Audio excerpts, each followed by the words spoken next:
friends, Krista here. Thanks for stopping by Books and Jams. Today I'm going to be doing a book haul of all the books that I have received or purchased during the month of June. I think I posted one just a little while ago, well, at the beginning of the month, and that was books from the month of May.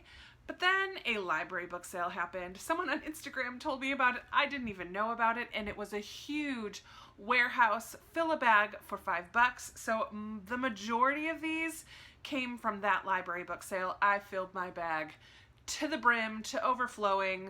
Of course, I left my wallet at the bottom of the bag and had to pull it all out to get my wallet and then try to fit it back in. And of course, it didn't fit back in as nicely as I had it the first time. But I got a ton of books, a ton of books.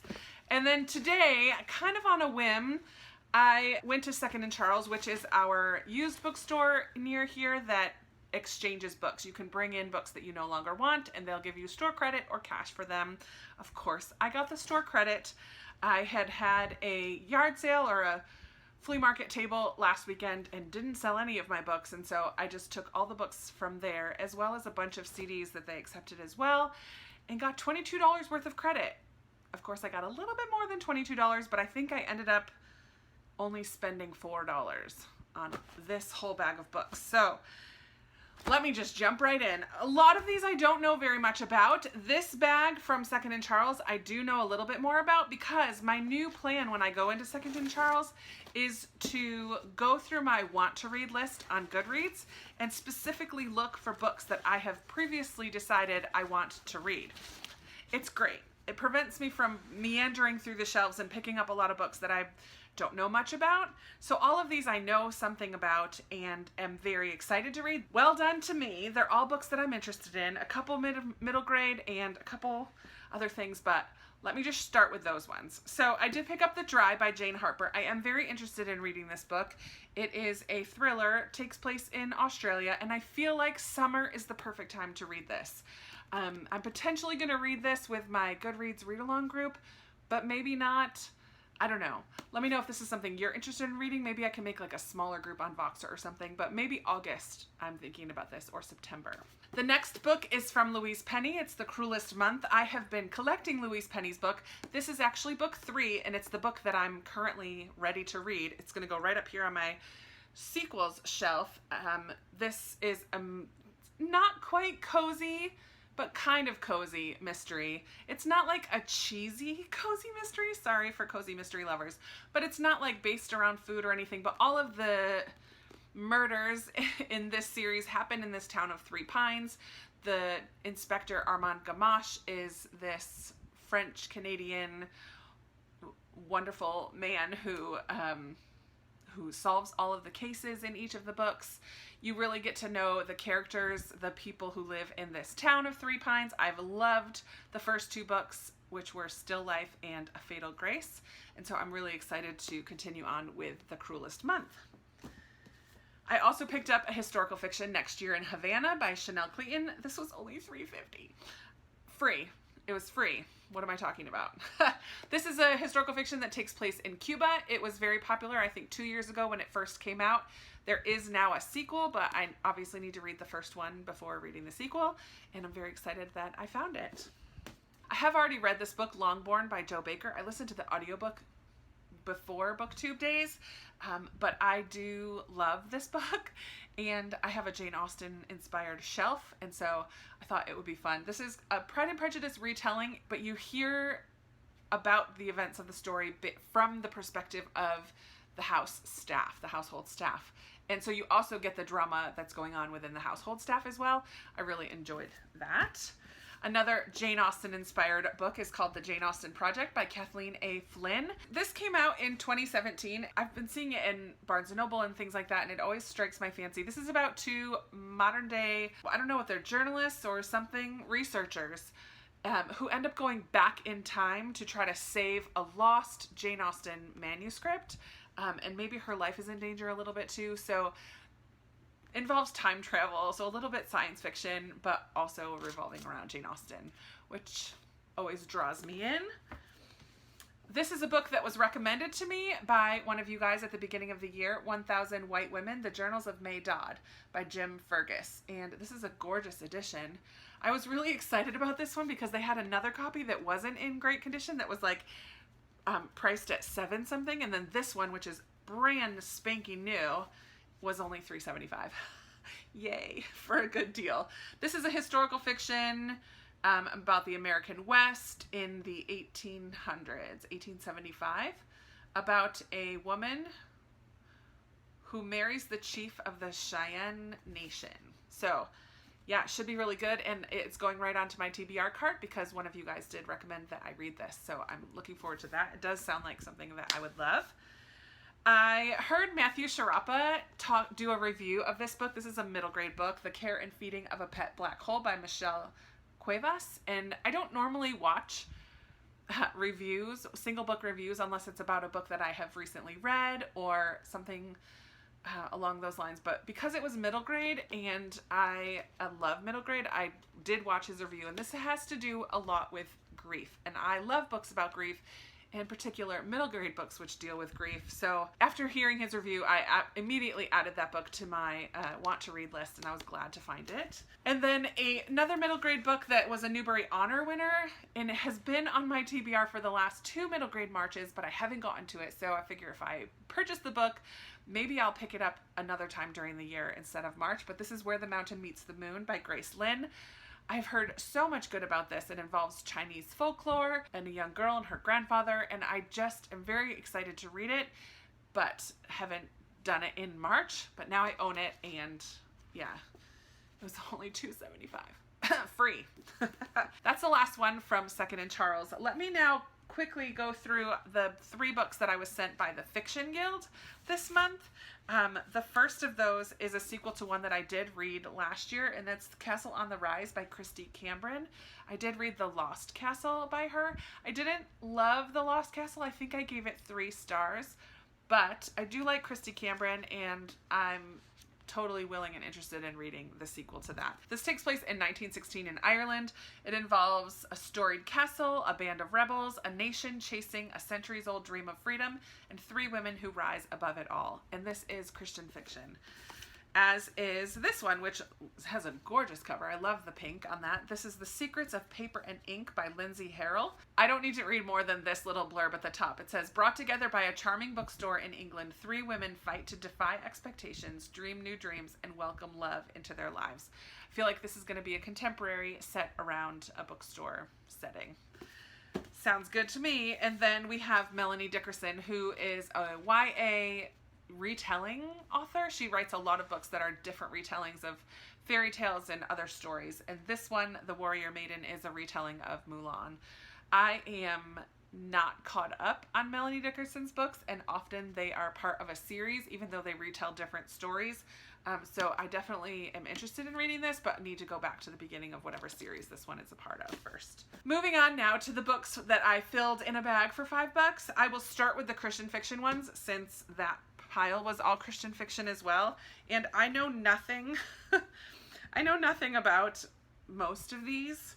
I'll start with this one, The Headmistress of Rosemere. I feel like I have read this maybe on my Kindle a long time ago, pre-booktube days. Yeah, this came out in 2013. So this is historical fiction set in England in 1816. I feel like one of those other ones was 1816. Interesting. I have 2 by Jody Headland. Both are standalones. I don't think they're part of a series. So this one is A Rebellious Heart. It takes place in Massachusetts in 1763, so during kind of Revolutionary War time or just before that. And then we have this one set in the Midwest, sort of Michigan, 1880. Saving the family farm, finding a groom to take care of the horses, and of course it's going to be a love story, A Noble Groom. And then we have, I have read by Tamara Alexander. I've read other books by her and I really enjoyed them. Actually, this is a Belmont Mansion novel, and I read another one in this series. What was it? I think I read the sequel to this, actually.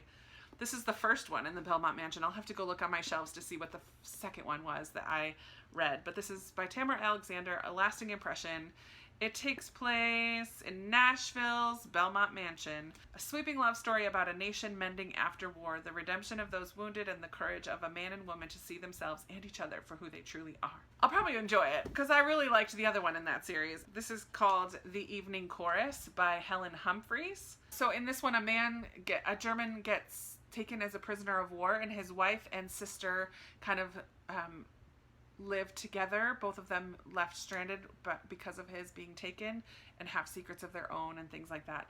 I don't think this is Christian fiction. I had it stacked with that one, but Emma Donoghue is the one who blurbs it on the front. Every sentence Humphreys writes is a blow to the heart. Good grief. It's not a very long book. It had me at World War II, to be honest.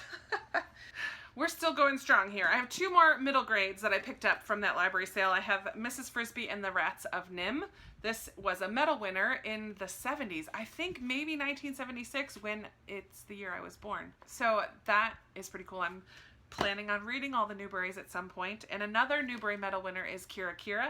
I don't know what year this won. This is by, oh, the stickers cover the name. I need to look that up.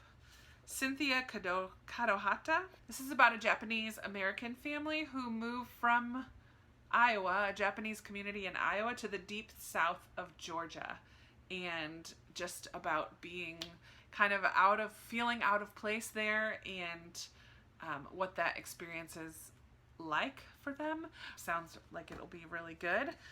I did pick up this big book of science things to make and do because I nanny some older children and they're home for the summer. They're not in school like they are most of the year, so I feel like this will help me have some fun ideas to do with them during summer. Let me show you the nonfiction that I picked up. The first is Leaving the Saints by Martha Beck. This is about a woman who leaves the Mormon faith and how she came to make that decision and finding her faith as a Christian. That should be super interesting. I have another Bill Bryson. This is called The Lost Continent. And this one is about traveling around to different small towns in America. And travels in small town America. What he finds there. He writes often, I think, with a lot of humor. I have like 3 or 4 now and haven't read any. I need to get on that. This is just a literary book, Cracking the Code of the 20th Century's Biggest Bestsellers by James W. Hall. So what do bestsellers have in common? Why is it that they're the books that make it onto the list, the New York Times bestseller list? I just thought that might be an interesting book to kind of flip through. I'm not sure I'll read it cover to cover, but I just thought it sounded interesting, so I threw it in the bag. No Longer a Slumdog, Bringing Hope to Children in Crisis by K.P. Yohannan. This is the suffering children of Asia telling their stories. As you listen to them, you share their anguish and rejoice in their triumphs. The whole world seems to stop as you look on. Has a gorgeous cover and definitely sounds like something that I would be interested in reading. Then I have The Karma of Jesus, Do We Really Reap What We Sow by Mark Herringshaw. The bright green cover honestly drew me in. It's in perfect condition. Whether we call it karma or not, life seems to be based on cause and effect. If we do something good, we expect or hope that good will return. Do something bad, and bad will result. Indeed, the ancient idea of karma, reaping what we sow, is recognized in almost every religion in the world. But this principle sets an inescapable trap. If what comes around goes around, then every small mistake will haunt us to the bitter end. But is that it, though? Is this our destiny? And so he boldly explores 2 mutually exclusive versions of life, karma and grace. Prompted by a chance conversation with a spiritually curious young man, he gives us a probing look at the implications of karma and the relevance of Christ's life. Just thought that sounded really good.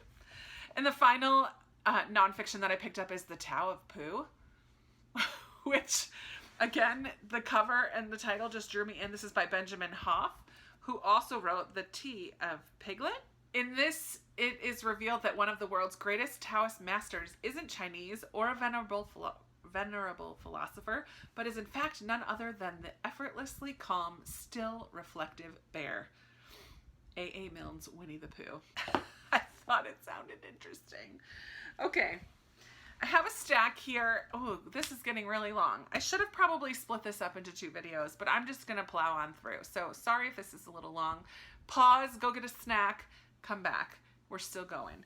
This next pile are ones, I'll start with the ones I'm not familiar with. I haven't heard anything about these, and then I have a stack of ones that I am familiar either with the author or the books in particular.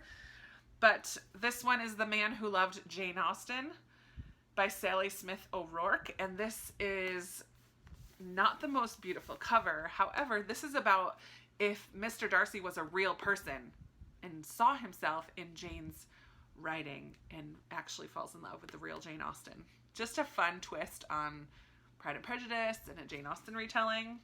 I can never resist those. The Future for Curious People by Gregory Sherrill. Again, the cover is what drew me. I need to learn how to get these off so they don't pull the paper.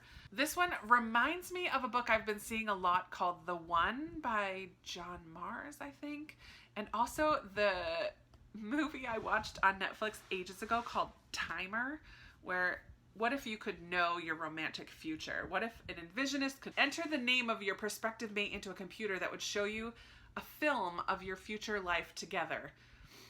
A young librarian named Evelyn becomes obsessed with this new technology. She can't stop visiting his office because she needs to know that she'll meet someone and be happy one day. And then Godfrey, who's another client, ends up at the envisionist office only because his fiancée insisted that they know their fate before taking the plunge. And then Godfrey and Evelyn meet in the waiting room, and the story takes off from there.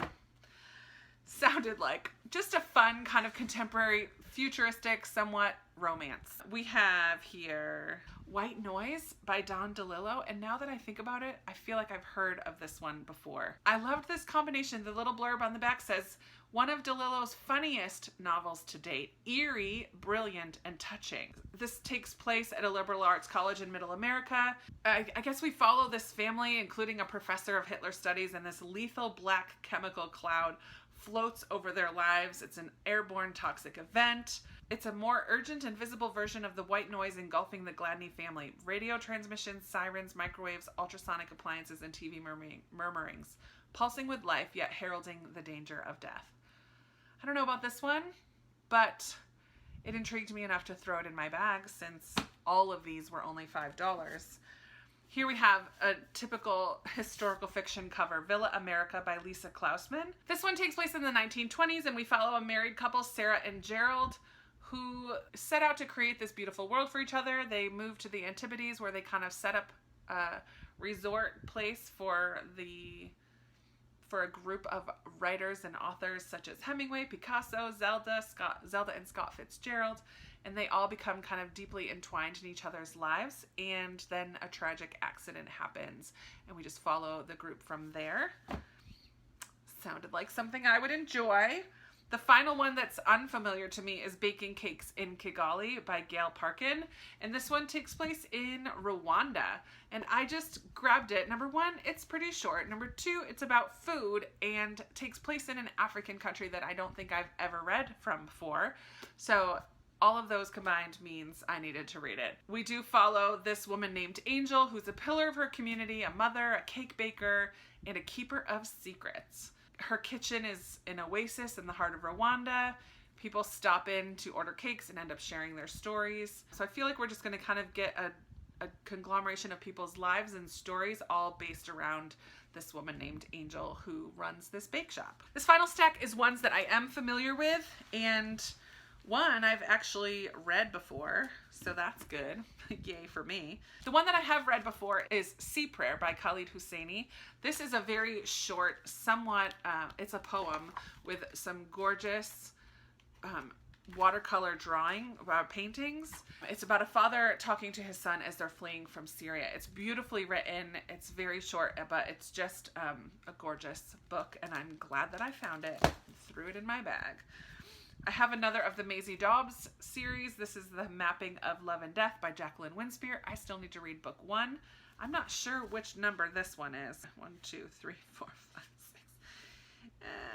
I think this is like book 7 or something. So hopefully I like book 1. If I end up collecting these books, it's a mystery.